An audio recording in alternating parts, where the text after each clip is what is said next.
waxaan arkay nin yahow niman mataqaanaa hablii ku shookaansanaya niman mataqaanaa Soomaaliyeed wadamada kale ku badatay ma ogtahay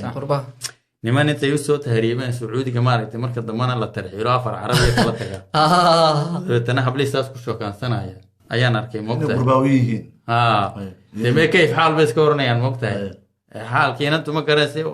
Soomaalidana waxa aaminsantay theory in marka inaad inanta ka Soomaali badiso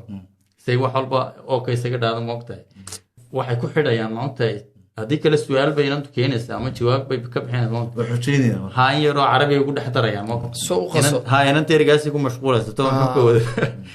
marka waas kala jiran ma ogtahay markaas wuxuu yiri intuu xoolo helaya jacaylkiisa xidhnaado xayraan intuu yahay xabib yaanu kugu oran jeebka oon xisaab jirin qalbigaaga iyo xadin xirfadlaha haduu yahay xeelad yaanu kugu helin xulashada ninkaagana xoolaana ku qiimeen xagga diinka fiireeyo ka fogow xumaanlaha كيف حال هدوده حاجي يانو كلنا نقول حكم وحمال وين لقد له حقي